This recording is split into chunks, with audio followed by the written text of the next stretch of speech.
Bonjour à toutes et à tous. Alors pour aujourd'hui, nous sommes vendredi et comme promis, nous allons tout simplement passer à la correction des anciens sujets de l'EAMAC cycle technicien. Donc pour aujourd'hui, on va tout simplement commencer avec l'exercice important sur 5 points. On va en fait voir comment rédiger, quels sont les indices et bien sûr, on va essayer de rendre ça le plus simplement possible. Mais avant d'aborder la notion d'aujourd'hui, si tu n'as pas en fait encore eu la présentation sur ce concours qui a été lancé le 21 février 2022, je te propose d'aller d'abord dans la description et de voir tout ce qu'on a à connaître sur l'EAMAC, une très bonne école boursière. Alors maintenant, avant de passer toujours à la résolution de notre exercice, vous avez posé tellement et plusieurs questions. Alors la première, l'une des questions en fait que vous avez posées, c'était de savoir et si on était en terminale C, si on était en terminale en fait C ou D et qu'on n'a pas encore eu son baccalauréat, est-ce que je peux faire le cycle technicien? Oui, bien sûr, vous pouvez faire tout simplement, vous pouvez faire le cycle technicien qui est requis niveau bac mais également sous réserve bac. Ça veut dire quoi? Lorsqu'elle dit qu'un diplôme c'est sous réserve baccalauréat, c'est dire que tu peux être en terminale. Tu as la certitude que tu auras ton baccalauréat, tu fais ton concours, tu passes, ensuite tu obtiens ton baccalauréat, c'est bon. Mais si tu passes au concours et que tu échoues le baccalauréat, donc on va en fait annuler ton admission. Donc parce que tu n'as pas eu le baccalauréat. Donc, lorsque vous serez en fait en ligne, pour tous ceux qui sont en terminale et qui veulent faire ce concours, il y aura en fait à l'endroit là où on va dire diplôme. Donc, vous allez mettre en attente. En attente pour dire que je suis en train d'attendre pour mon baccalauréat. Mais ne vous inquiétez pas parce que dès que les fiches d'inscription en ligne seront disponibles, nous allons rapidement faire une vidéo pour vous montrer comment remplir chaque partie, comment remplir chaque rubrique pour ceux qui ont déjà eu le baccalauréat comme pour ceux qui sont en terminale, afin que vous ne commettez pas d'erreur dans ce sens, pour ne pas être rapidement éliminé lors du premier tour. Maintenant, avant de passer une autre information qu'on n'a pas donnée lors de la présentation de l'EAMAC, le concours est déjà disponible, il est d'ailleurs et l'arrêté également est disponible. Dans la dernière vidéo, en fait, je vous ai mis un lien qui vous permettait de télécharger ça sur un site. Si ce n'est pas encore le cas, je vais encore mettre le lien dans cette description et vous allez partir télécharger pour voir quelles sont les conditions indispensables. Ayons aussi une petite remarque en ce qui concerne le cycle complet de la circulation aérienne. Alors cette année-ci, on a fixé l'âge à 29 ans, donc 29 ans au lieu de 26, on a l'âge requis. Si vous avez 29 ans le 1er janvier 2022, vous pouvez encore faire le concours. Avec que les personnes qui ont 28, 27 ans, vous pouvez faire ce concours-là.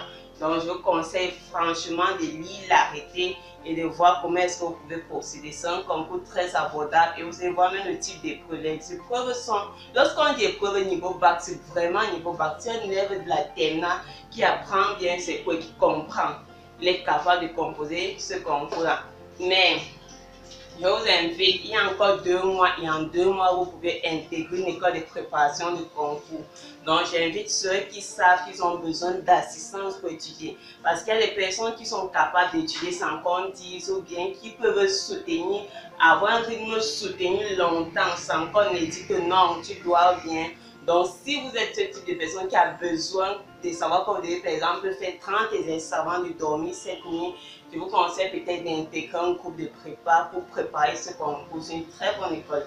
Intégrer un groupe de prépa pour bien chercher les grands frères. Donc, je vais vous aider à l'aide de la correction des anciens sujets en mathématiques et en physique pour le cycle technicien. Mais vous, personnellement, si vous voulez, vous pouvez me passer à une formation personnelle. Mais dans ce sens, vous devez faire quoi? Vous devez être extrêmement discipliné, travailler et surtout organisé. Vous avez 2 mois, ce n'est pas beaucoup de temps lorsqu'on regarde. Donc, si vous êtes bien organisé, vous pouvez passer. En ce qui concerne les épreuves de maths et de physique, c'est quotient 4. Les épreuves de français, c'est 3 et les épreuves d'anglais, en fait, c'est 2.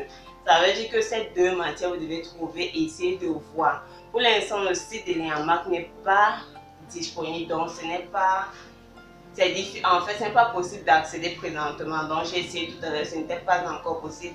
Mais j'ai eu à télécharger ceci à cela 2 jours, je crois que c'était encore disponible et bientôt ça sera disponible vu que les inscriptions se font en fait du 7 au 25 mars. Ensuite, le dépôt des dossiers physiques se font en fait du 6 au 22 avril et l'écriture maintenant, la composition écrite se fera du 6 également, du 18 pardon, au 25 mai.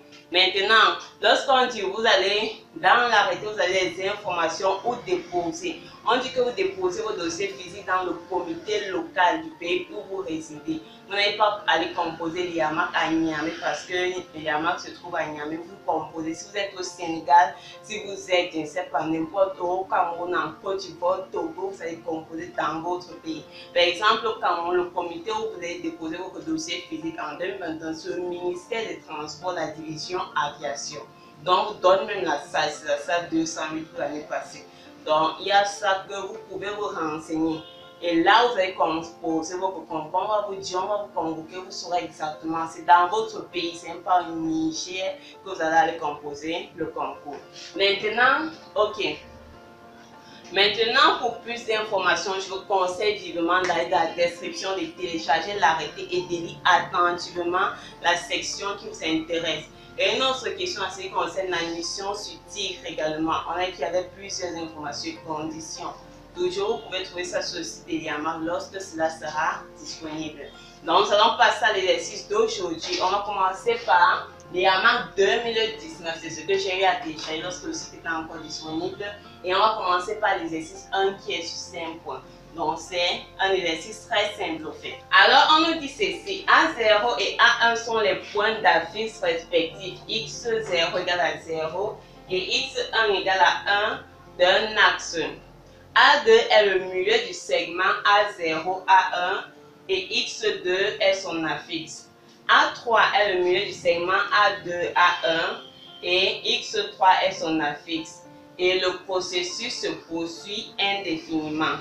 À la première question, on nous demande quel est l'affixe Xn d'un point AN en fonction des affixes de AN-1 et ADN-2. La question est sur demi-point. Alors, avant de commencer, rappelez-vous, vous avez 3 heures pour composer cette épreuve. Ça veut dire que vous lisez d'abord complètement l'épreuve et vous commencez par l'exercice qui vous semble le plus facile. Vous jouez sur le temps et c'est une épreuve où on veut les meilleurs. Ça veut dire que vous ne pouvez pas passer plus de 5 minutes sur une question si vous ne la connaissez pas. Ok, passons maintenant. Je vais exprimer tout simplement, je vais exprimer xn en fonction de, on a dit quoi?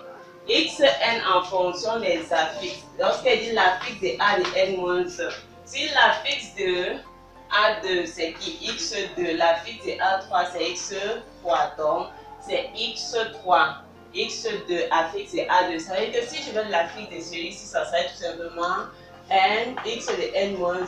Et si je veux l'affixe de celui-ci, ça serait tout simplement X de N-2. Donc je veux ceci fonction des deux là. Maintenant, qu'est-ce que je sais comme information? On a que c'est un processus. Donc, si je voulais d'abord voir sa visualisation, en fait, c'est comme on m'a dit, c'est quoi? Vous devez toujours essayer de comprendre la question avant de commencer à la résoudre. Donc, on m'a dit ceci, j'ai un point. Donc, prenons ceci, un segment.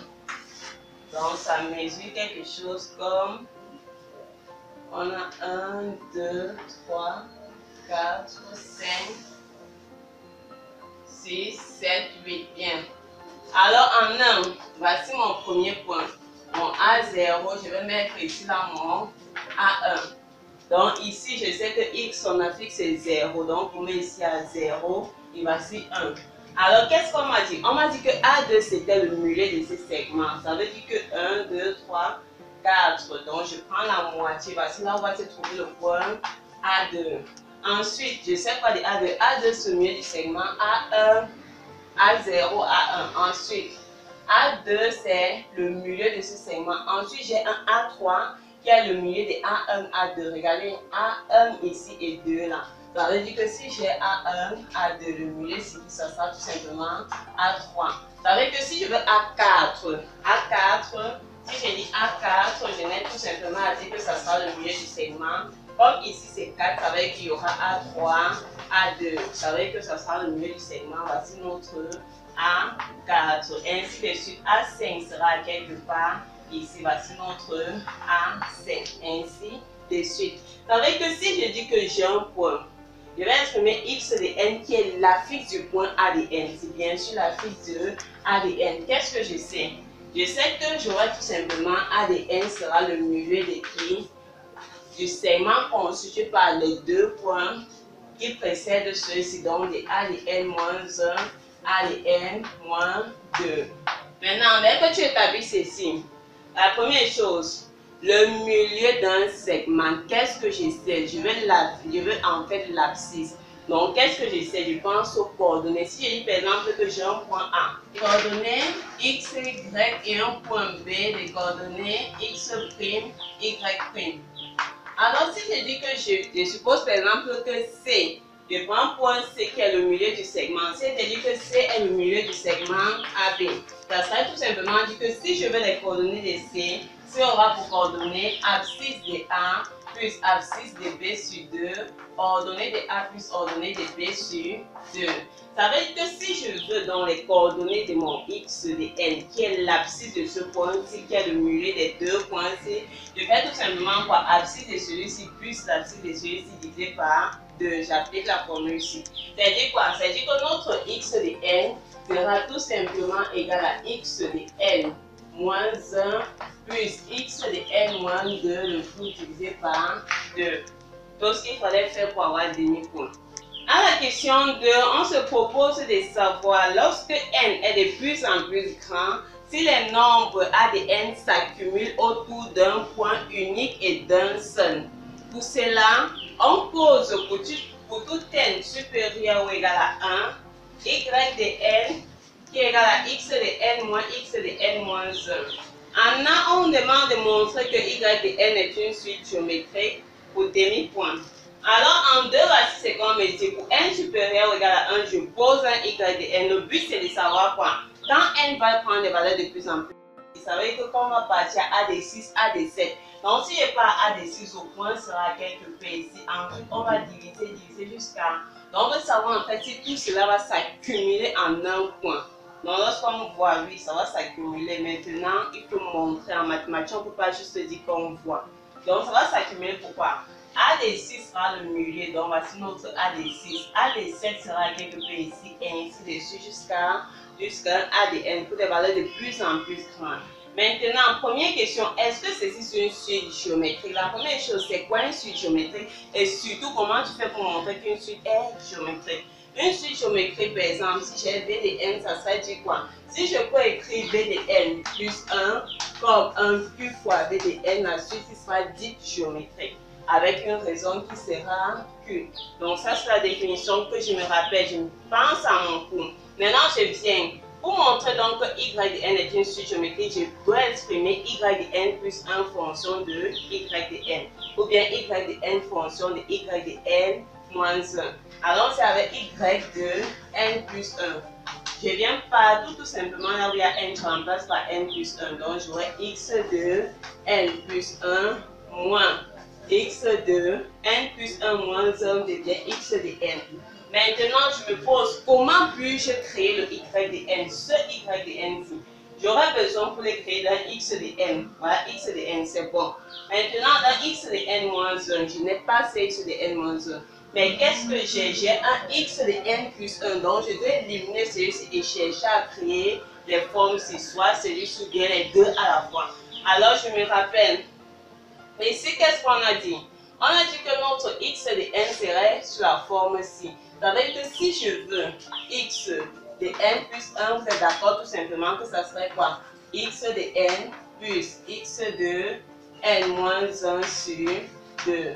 Donc, je peux remplacer celui-ci par l'expression ci. C'est-à-dire que mon y de n plus 1, je pourrais l'écrire comme x de n plus x de n moins 1 sur 2 et mettons ici 2 en haut. Si je mets 2 ici, je peux tout simplement mettre comme ça, les deux se simplifient. Pour amener au même dénominateur, nous faciliter la tâche. Alors, j'ai déjà qui j'ai x de n moins 1, donc je peux créer ce y de n. Mais rassemblons d'abord ceux qui se ressemblent. On a x de n moins 2 x de n. Donc, je peux encore écrire ceci, il va rester moins x de n plus x de n moins 1 sur 2. Or, ici, c'est quoi? Y de n, c'est x de n moins x de n moins 1. Pour pouvoir créer ça, je vois que je peux mettre ce moins-ci en facteur. Donc, si j'écris tout simplement moins 1 demi. Ici, j'aurai x de n moins x de n moins 1. Donc, voilà mon y de n plus 1. Or, celui-ci, c'est qui? C'est y de n. Donc, je conclue tout simplement. J'ai créé la forme générale des suites géométriques. Donc, par conséquent, je peux donc conclure que donc y de n est une suite géométrique. À la question B, on nous demande de montrer que notre S de n qui est uy de 1 plus y de 2 plus jusqu'à y de n c'est égal à x de n pour demi-point. Alors pour cette question B, si S de n c'est quoi? C'est la somme des thèmes d'une suite géométrique. Donc quelqu'un peut directement penser à la formule, la somme des thèmes d'une suite géométrique. Mais ici ça ne va pas marcher. Pourquoi? Parce que ce qu'on a à la fin c'est x de n. Or, lorsque vous faites la somme des thèmes d'une suite géométrique, vous n'allez pas avoir le x de n. Donc, on va montrer que c'est S de n égale à x de n. Bon, comme ici, la somme des thèmes d'une suite géométrique ne va pas donner, c'est qu'on va tout simplement utiliser la formule, la définition qu'ils nous ont donnée de y de n. Ça dit quoi? Ça dit que si je dis que S de n, c'est y de 1 plus y de 2 plus y de n, je sais que y de n, c'est ceci. Donc, si elle dit y de 1, ça sera tout simplement x de 1 moins x de 1 moins 1, donc x de 0. Celui-ci, ça sera x de 2 moins x de 1, et ainsi de suite. Celui-ci, ça sera tout simplement x. Donc, prenons le thème avant, celui-ci, ça sera x de n moins 1 moins x de n moins 2 pour mieux voir. Et ici, donc, ça veut dire que pour mieux voir, je vais prendre les deux derniers thèmes. Ici, j'aurai x de n plus x de n moins 1. Alors, qu'est-ce que je remarque? X de 1 moins x de 1, ça va se simplifier. Celui-ci va se simplifier avec x de 3 parce que c'est dit avec y. Si on dit plus y de 3 ici, on aurait tout simplement ici là plus quoi? X de 3 moins x de 2. Donc, vous voyez que le x de 2 va partir, et ainsi de suite que le x de 3 va partir devant. Alors, ici, c'est la même chose. Donc, celui-ci va partir avec celui-ci, donc l'autre aussi va partir ici derrière. Il y aura x de n moins 2 moins x de n moins 3, donc celui-ci également va partir. Donc c'est dit qu'à la fin je vais rester avec moins x0 et x0, donc je peux écrire moins x0 plus x de n, pardon. Or x0 c'est qui? C'est 0. Donc moins 0 plus x de n, on peut tout simplement conclure que c'est x de n. Voici notre s de n. Demi-point. À la question C, on demande maintenant de déterminer d'une autre part S de n en utilisant le fait que y de n soit une suite géométrique et cela pour 1,5 points. Alors maintenant, nous avons spécifié la méthode qu'on va utiliser. Je veux toujours trouver le S de n maintenant. Qu'est-ce que j'ai fait? J'utilise tout simplement la définition. Lorsqu'on dit une suite géométrique, la somme des thèmes d'une suite géométrique, c'est quoi? J'ai S de n qui est la somme des thèmes d'une suite géométrique. On a dit quoi? C'était le premier thème. Le premier thème qui est y de 1 multiplié par 1 moins la raison. Or, la raison, c'est quoi? C'est tout simplement notre raison. Donc, notre raison, c'est tout simplement moins 1 demi. Donc, je mets ma raison. Ici, je mets le nombre de thèmes. Pour connaître le nombre de thèmes, de façon générale, vous venez ici, là, vous prenez le dernier thème. Vous prenez votre dernier thème, vous faites moins le premier thème. En fait, lorsqu'on dit l'indice plutôt, vous savez que c'est plutôt pas le dernier thème. Le dernier thème c'est y de n. Vous faites l'indice du dernier moins l'indice du premier plus 1. Ça veut dire que si ici c'était 0, ça serait moins 0 plus 1, ce qui ferait n plus 1 thème. Or, vous voyez bien que si je me déplace de 1 jusqu'à n, si je me déplace de 1 jusqu'à 10, j'ai 10 éléments. Si je me déplace de 0 jusqu'à 10, j'ai 11 éléments. Donc ici, c'est comme ça. Sur 1 moins votre raison. Donc, qu'est-ce que j'ai besoin? J'ai besoin de l'information. Je viens. Le premier thème de notre suite, voilà ça. On a défini y de n. Donc, je viens partout. Il y a n, je remplace par 1 moins x de 0. Donc, 1 moins 1, 0. Or, x de 0, c'est 0. X de 1, c'est 1. Donc, ici, j'ai tout simplement 1 moins 0. Donc, j'aurai 1. Voilà mon y de 1. Maintenant, qu'est-ce que je fais? Donc, ici, c'est 1.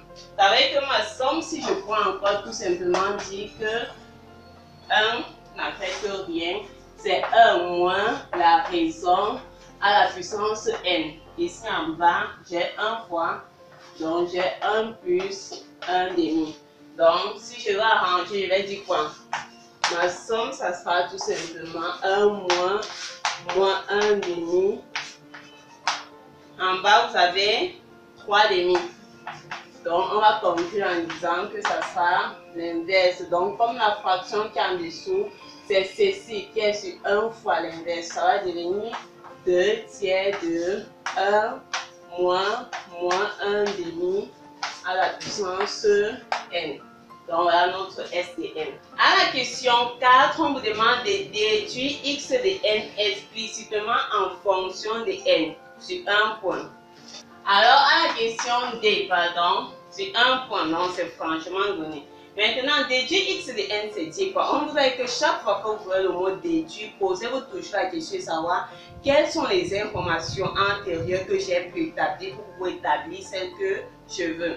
C'est-à-dire quoi? Je vais déduire x de n, fonction de n. Qu'est-ce que je sais?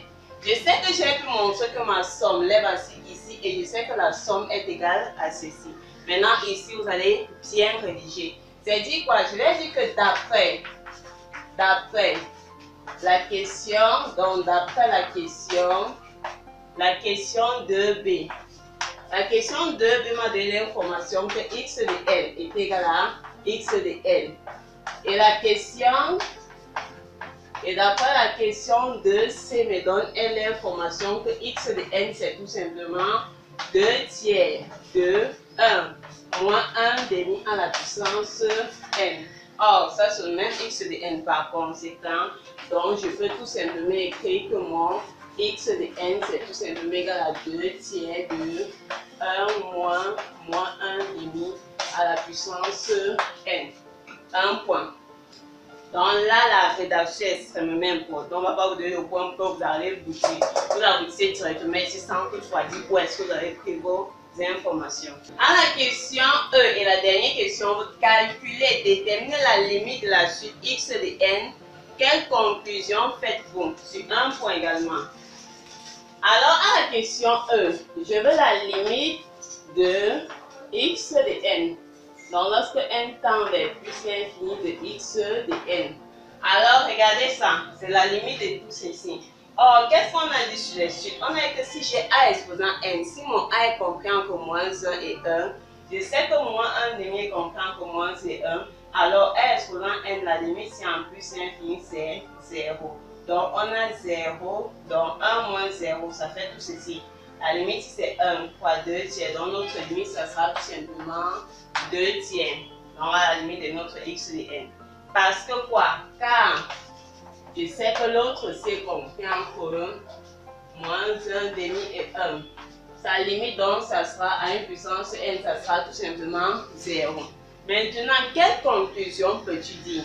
Toutes ces questions, ce sont les questions de la question, en fait, des sous-questions de la question de la partie 2, si on veut dire. Donc, le but de la partie 2, c'était tout simplement de savoir, est-ce qu'en prenant des valeurs de plus en plus grandes, donc, est-ce que quand n prend des valeurs de plus en plus grandes, lorsqu'il tend vers plus infini, est-ce que tous mes points vont converger vers un unique et un seul point? Oui. Donc, la conclusion, c'est qu'en prenant des valeurs de n de plus en plus grandes, nos points vont tous converger vers le point d'abscisse 2 tiers. Donc, on va faire des milieux successifs. Donc, la conclusion, c'est ça, la compréhension. En fait, ici, je pense que c'est beaucoup de compréhension. Lorsque vous allez traiter vos épaules, essayez de comprendre vraiment. Donc, la conclusion, c'est que, en prenant des valeurs de n de plus en plus grandes, nos points vont tous converger vers le point d'abscisse 2 tiers. Merci d'avoir regardé la vidéo. Si vous avez aimé, n'oubliez pas de mettre un pouce en l'air, c'est vraiment important. Et surtout, je vous attends nombreux en commentaire. Si une question que tu n'as pas compris, mets-le dans les commentaires. S'il y a une question sur le concours, pose-le dans les commentaires. Et surtout, dites-moi si vous voulez la prochaine vidéo. Donc, l'exercice 2, je peux dire, de cette épreuve. Est-ce que vous voulez ça ce dimanche? Donc, si vous êtes très réactif ici, on voit vraiment que vous aimez, je vais faire une vidéo après-demain pour continuer la correction de cette épreuve. Mais si ce n'est pas le cas, c'est qu'on va se voir comme d'habitude tous les mardis. Mais si vous êtes vraiment créatif dans les commentaires, si vous mettez les j'aime, vous partagez et vous commentez vraiment, dites-moi, mettez juste dimanche. Si vous voulez qu'on continue le prochain exercice c'est dimanche, mettez juste dimanche. Si vous ne mettez pas dimanche, c'est qu'on va tout simplement se voir mardi parce que présentement on publie tous les mardis et tous les vendredis, pardon.